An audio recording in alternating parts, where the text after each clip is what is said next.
Global. Yo, what's good, man? For the people who don't know what the fuck going on, go ahead and introduce yourself. I go by the name of Hurricane. Yeah, for shit show. Legend. Now, shit, bro, like, we got a lot to talk about. First of all, I appreciate you, you know what I'm saying, for allowing us to do this interview. Pull up on you and do the interview. It's all good. We in Shreveport, Louisiana right now. Let the people know where we at. Man, you know, right now we at my partner club, Uptown. Like, this is the livest spot in the city right now. You know, if you want to really get fly and put on that drip that costs some money, you don't want to have to worry about it getting scuffed up. You're going to come to a player spot like this, you know, Uptown. It's where you're going to see me at. Yeah. I ain't getting pushed around and big in the crowd. I'm gonna be in a section ducked off in Uptown. Yeah. Nah, for sure. Now, shit, bro, how you been, man? Like, how everything been going for you?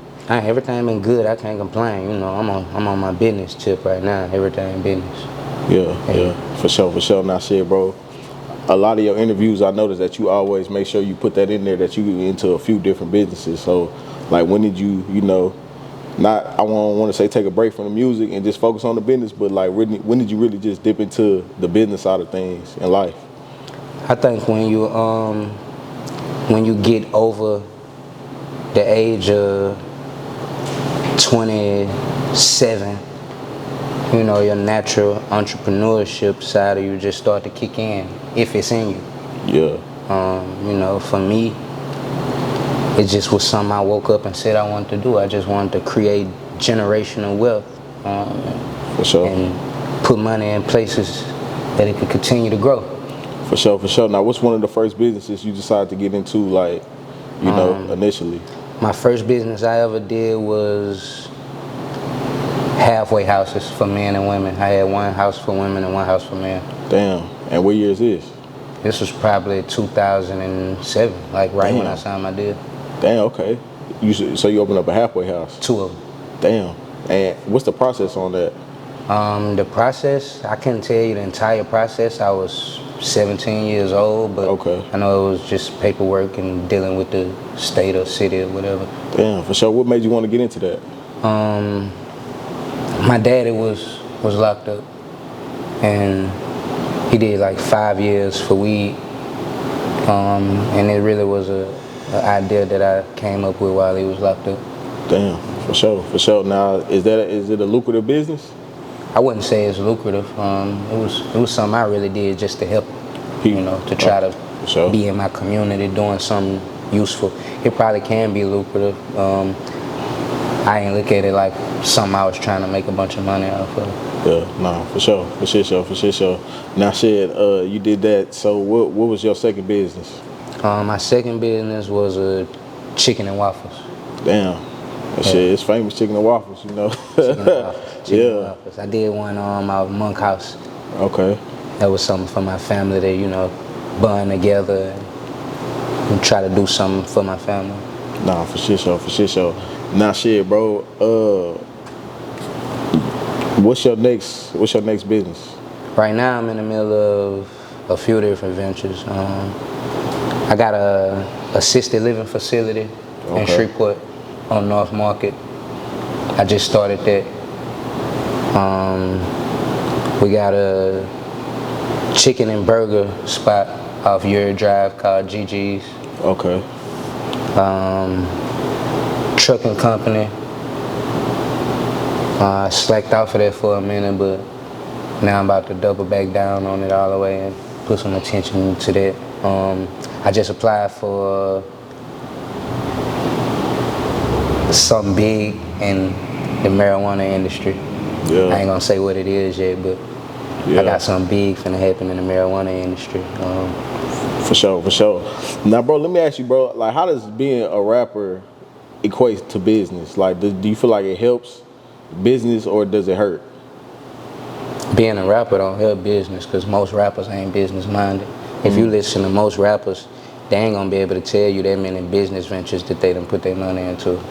Yeah. Like, they gonna tell you that they bought a Ferrari, they bought a Bugatti. Like, you can go get some of your favorite rappers and they ain't gonna be able to tell you no business that they actually getting into, putting their money into and understanding. Anybody could say real estate, yeah. And most people gonna say, yeah, really, I'm doing some real estate. But like, I'm actually putting my hands on businesses and understanding how they work, you know, and putting my passion into them. Like, I'm building this assisted living facility because I watch my grandmothers need help with their living and assistance with their living. So I'm passionate about it, and it's something I'm gonna really see to being done right. You understand what I'm saying? Like, that's just where I'm at with it. So I wouldn't say being a rapper help your business, but being a businessman can help you as a rapper. If you know how to do business, then you really need somebody like me to buffer you when you're a young artist and you're going into a record label and you just finna sign a deal. It helped to have somebody like me because I know what to tell them. Nah, we ain't going for that. I know the little tricks to put in your contract and make sure you can get out of it if you get stuck in it. Think about how many artists right now stuck in contracts they can't get out of. I know provisions to put inside these contracts to make sure you ain't never deadlocked or stuck in a situation. You know, it's just little stuff that I've been through in this game I want to be able to give to new artists that's coming along so they don't go through a lot of the same traumatic mistakes, you know? Yeah. Damn, so would you say you did the best you could with your very first deal? Nobody do the best they can with their first deal unless you was Cash Money taking over for the 99 and the 2000. Yeah. Everybody's first deal is basically. If you would have waited, let me ask you this: if you could have waited to sign a deal, would you have waited, or you still would have took your first deal? Right now, if I can go back and change it, yeah, I wouldn't change nothing. Okay. Because if you think about it, right now the whole world know who Hurricane Chris is. That's a fact. Like, I'm in Detroit at the game. They playing A Bay, no cap. Like, to be honest with you, I got new music finna drop. I'm finna get on their ass. But you wanna know some cold shit? What's that? I ain't never gotta make another song. Damn. And then my shit gon' forever be classics. Halle Berry, A Bay, Players Rock. This shit ain't going nowhere, bro. I made A Bay in 2007. It's 2022, and that shit still going viral. Yeah, no cap. No cap. For real. Yeah. So okay. So how does that work? Like, so do you own the rights to that song? I don't own all of the rights to it, but I own enough rights to still see some fat chicks. Like, yeah. I own enough rights to my music for my son to not have to pay for his own college, or for me to not have to worry about how we gonna pay for his college. Yeah. Every time I check my TuneCore, it's another 10,000 jumping in there. Yeah. Yeah. Yeah. So man, that shit accumulating. Yeah, artists, man. Shit. Handle your business. Now, shit, bro. Being as though you like one of them, like you really are one of them ones. Like, not even just in Shreveport, in the state of Louisiana. Where would you rate yourself? Like, you know, as far as like Louisiana all time. Like, where would you rank yourself? I'm from Shreveport, Louisiana. So when you think about Shreveport, think about me. I think that's. When you think about North Louisiana, think about me. Yeah. You know, Shreveport and Dallas, them was my early stomping ground. So I'ma forever be staying in the memory of Shreveport and Dallas, Texas forever. You know what I'm saying? Like, we connected like that.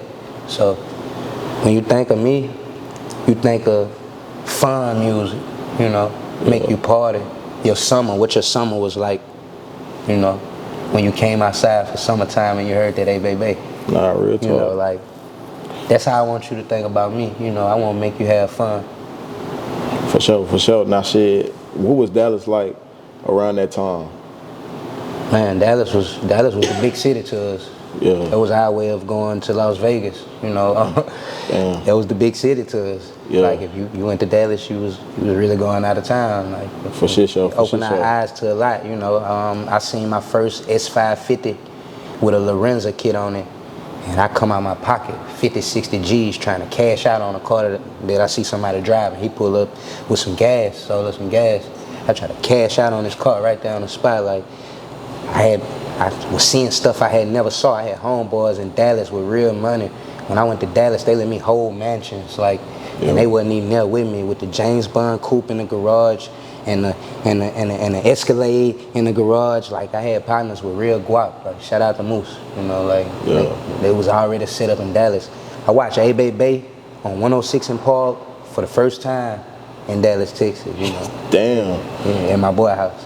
Damn, now I ain't gonna lie, bro. I remember seeing you on 106 in Park. That was just a crazy time. Like, what? Yeah. So, like, what's that like? Cause I don't think a lot of people realize, bro. Like, when like the Lil Bow Wows and the Chris Browns was getting hot, and Soulja Boy, hey baby, Hurricane Chris was on the boards. Yeah. You know what I'm saying? Like straight up there. It's your boy Hollywood Baby representing Shreveport, Louisiana, Ratchet City. This is BET. If you black and you love yourself, give me your hand clap. Let me get that hand clap. Let me get that hand clap. Let me get that hand clap. Baby 3, talk to him, man. Baby 3, everybody say it. Hey, baby, hey, baby. Get him up, get him up, get him up. Get him up, get him up, get him up. You wanna know what we say in the club? Straight up. So like, you was really like, and we do like, you know what I'm saying? Like the times were different. It ain't social media. You know what I'm saying? It was all, we seen this shit on TV, and you know what I'm saying? Everybody watched TV at that time. You know what I'm saying? So it's like views and shit, they ain't accounted for. It's stained in their brain. You know what I'm saying? Like it's like how you said for real. So what's that like? You know what I'm saying? What was that time like? What was it like being that big, bro? Man, it's crazy. A lot of people that I looked up to, the P. Diddy's, shit, I'm chilling with P. Diddy, Wayne, Birdman, like, you know, rolling stupid, dumb gas. Like, I'm sitting here chilling for real, smoking with Birdman. You know, this shit was crazy. You know, with them just sitting there giving me game, like running a whole lot of shit to me. Like, every time we got off the tours and shit like that, I was always reaching out to the people that I met, you know, just trying to build relationships. Busta Rhymes, that's somebody I always was real tight with, like. Just pan all of this. Just let them see where we at, B. Palm trees, it's real beautiful. Holy land, real culture. Middle Beach Festival, Soundstorm, Busta Rhymes Split Star Scratcher Tour. Y'all really gonna experience how we light the fuse out here, because the fuse is lit every single day. Khaled, Busta Rhymes, Future, T.I., Rick Ross, Fat Joe. We out here for our brother Khaled. We out here to touch the soul of these streets, this whole country, absorb the culture, feel the love of the people. This is like a different type of incredible energy. Congratulations to Split Star. Live life, because we live in an incredible life right now. And we keeping that fuse lit every day, like I said. Saudi, we out here. Yeah. Busta Rhymes see me go crazy every time. Like, I'm in a restaurant, he get up from his table and come holler at me like, this Bust, this ain't just, they let me know like, okay, yeah, they see something in you. Like, nah, Bust get up from his table and go crazy and come over there. For sure. Say that, bro, Busta Rhymes is a rap legend. Like, around this time, like, Busta Rhymes is Busta Rhymes, like, in his prime, too. Yeah. You know what I'm saying? Like, so, like, do you feel like, as rap, like, what was it like being a rapper? You know what I'm saying? Was it more fun then? Because it's like, that's when people consider hip-hop to be hip-hop. That's a hip-hop era. That's early 2000s, right? That's what? Yeah, it was all about respect. Like, you had people like KRS1. Yeah. When I'm at the BET Awards, I hear KRS1 screaming from across the park and like, yo, that's God. That's God, son. He talking about me. Yeah. My people like, look, he talking about you. It's KRS1. Yeah. You know, so I'm getting my flowers. You know, so it's amazing. It's a beautiful feeling. Yeah, damn. Now shit, bro, you was on the tour with Bow Wow and Soulja Boy. What tour was that? I did a few tours with them. But what was tour life like with them is what I'm asking really. Like what was that? I toured with Soulja Boy, me and Bow Wow on tour, and we all did a tour with Chris Brown. Yeah. We did a big Chris Brown tour together where we I don't know how many cities and states we hit. Like, it was just a bunch of gambling. Like, yeah. And when you on tour, like, everybody got bread. Yeah. It's just lit. It's $10,000 Madden games happening. Like, damn. I'm like gamble 20,000 on Madden. Yeah. You know, it's just a bunch of youngsters with money.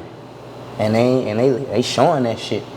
Like, yeah, I mean, shit, people don't, like, we don't really, it's like now it's like everybody flexing on social media. So it's like it's kind of dumbed down a little bit, I say. Yeah. I said that like 3 days ago. Boosie pulled out like 50 grand way back in the early 2000s. Now we still getting money, nigga. But this time, if you find a 50 in here, I'm pussy. Check this out, nigga. This pocket change in this, nigga. You better ask somebody. We gonna flick them till they stop, so hold the count. We gonna flick them motherfuckers till they stop. Hold on. And that was the first time you saw somebody do that, right? Yeah. Now, Everybody. it's like, look on social media. For sure. It's gonna be a cat on there with $1 million. For sure. Like, so you're right about that.